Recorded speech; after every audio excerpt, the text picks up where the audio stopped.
how many people you have at your corporate office helping run? How big is it? It's about 65 people at corporate, and then about another 25 people in the field. And then we're hiring more field people. The field people really directly support the franchisees. The ratio when I came in was about 90 to 1. We're now at about 40 to 1. By the end of next year, probably be closer to about 22 to 1. I think the more support I can give the franchisees to help them in, day out business, the better it is. When you add other products, how's that going to work with the franchisees? The reason I'm asking is Rita's is currently kosher, the ices and the custard. But like I know with Dunkin' Donuts, the donuts are kosher, but because they have other products that aren't kosher, you can't really eat there. So how will it work once you add other products that probably won't be kosher? Good question, don't know. We haven't got it because the products are still purely in development stages. So once we run through and test them, then that's something that we can look at doing, because that's a huge issue for us in the Northeast, is making sure that we're kosher. And then in a few markets, we actually have to serve a different product because they're, I can't remember the term for it, but it's, I'll call it the extreme kosher. But we went to the franchisee and we actually said, we'll support you because in their community they have to do that, and we wouldn't want to make a franchisee get hurt, so we actually were able to go out and source special products for them. I mean, it was around the custard, but I remember that there's some special thing that we couldn't do. Yeah. I heard what you said about organic. I know you can't get enough food from the Ferry Building every Saturday morning, but what about buying local? Is that your model when you can't get the organic? And we actually do buy local when it's in the season, but like, take cantaloupes, right? Cantaloupes are only in season around here for 3-4 weeks. You can do this more as you get to the West Coast and the South because the growing seasons are significantly longer. And so the franchisees will actually go down to the farmers markets. They'll go down to the local stores. So all the actual fresh fruit that they put in it is actually bought locally. It just depends on where that gets sourced from. And we also give the franchisee, one of the things, I'm a big believer in flexibility. One of the things we changed for the franchisees is, before I came on board, every franchisee had to carry the exact same flavors all the time. Well, if you're in a market, there's a product called s'mores. I don't know if anybody ever tried it. So in some markets it did fantastic. In other markets, in the Philly market, it did actually terrible. So in the infinite wisdom, they cut the product and said, well, because it doesn't sell well in Philadelphia, we're not gonna produce it anymore. Well, it sells really well in New Jersey, North Jersey. It sells very well in Texas. So now we do is we allow the franchisees to pick which products they want to sell, what makes sense in their own markets. And even around here, like as you're mentioning, the stores are closing, we're actually now allowing the franchisees to stay open on weekends in their markets. So before, everybody was told exactly what to do. I'm a big believer, if you're a franchisee, you're an entrepreneur. So what can we do to help you out? So now we go, hey, listen, if you want to open up in the Northeast on the weekends only and it makes sense in your community with your demographics, then we'll support you in doing that. Sure. I know in this region, it's a more common product. In other parts of the country, it's not. So have there ever been any issues with regional competition, like some of the more well-known ones, like the Lighthouse in Monmouth County, or like Diane's in Voorhees or something like that, which is right next to a Rita's? I don't know if you're familiar with any of those, but like they're pretty regionally known in the communities, and then Rita's is equally as known, but there's a comparable product there. Yeah, I think the one I know of is in South Philly called, I think it's John's. It's like personal preference, right? I mean, I know our formulation. I know what we put in it. I don't know what John's is. But I guess it's the same thing if you like a cheesesteak, right? I mean, the biggest arguments I get into, everybody is like, what's their favorite cheesesteak? And everybody has a personal preference, which is great.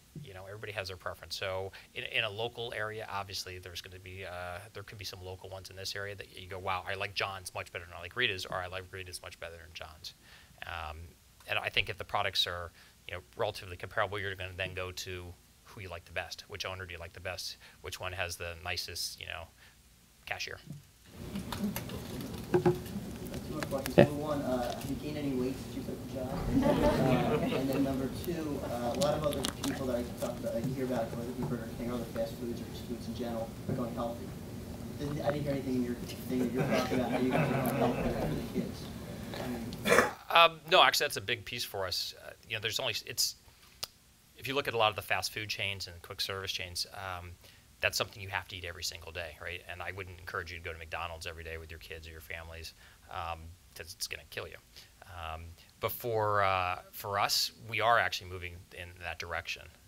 So going organic, it's a treat, right? I'm not telling you to go eat every day, but if you're going to go off and you're going to have a treat, if I can have something that's organic, our product's made with real fruit. Our ice has no fat in it. The custard, don't eat it every day, but if you really feel like a Sunday, you feel like something that's indulgent, then go ahead, and that's what you want.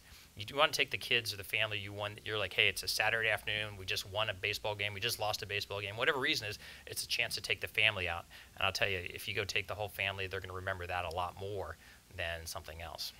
But we're continuing to look at what we can do. We're coming out in 2013 with a lower fat content custard. It's a third the fat. Yeah, it's 3.5%, so a third the fat that we're currently doing. It's a great product. We're doing a lot of innovation. We're testing yogurt right now. But interestingly enough, as everybody's ever gone to these yogurt places, the yogurt is actually, it's not bad for you. It's what all the other stuff that everybody puts on top of it. You can, a cup of yogurt, non-fat is about 160 calories. By the time you put the gummy bears, the fudge, and everything else, it's 500 calories and 100% saturated fat for your day. So it comes down to what can you do. I got grilled. I was on Cavuto a couple months ago, and he was grilling me on like why sugar, what all these things. I'm never going to tell you to go there every day. I'm telling you that it's a treat. Take your family and treat it that way. And whatever we can do to make it healthier, we will continue to do within reason.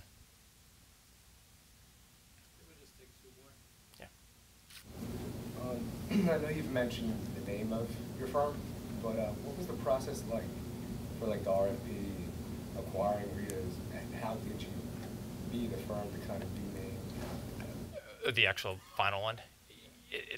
We're actually going through that now with a couple other companies.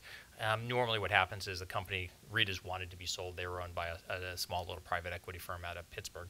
They put together a book and they shop the book around. And they shop it around to all the firms that would be, people that would look at buying it. So then when they shop the firm around, then we went to the whole bidding process. So you basically go back and you hey, this is the price we're going to offer. And then they pick one, and then from there you then go down to the due diligence. And that's where we try to nickel and dime them lower. And they try to go, oh, no, you misread our numbers and stuff like that. One more question. With your family orientation, have you ever considered having a special product for the dogs that people schlep off? Yeah, I've gone to the local Rita's with my wife, and there's nothing for the dog, and he sits there going nuts. The custard's really good for the dog.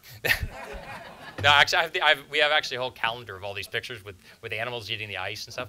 But no, you actually brought up, I'm a big believer in listening to the franchisees, and I actually have a franchisee that is some part of New Jersey that actually emailed me with actually these doggy treats that you come in and actually sell.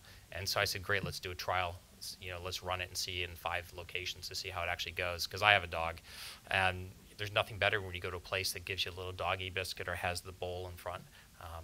Because I'll tell you, you're going to be more inclined to go back there because they appreciate animals. Great, thank you.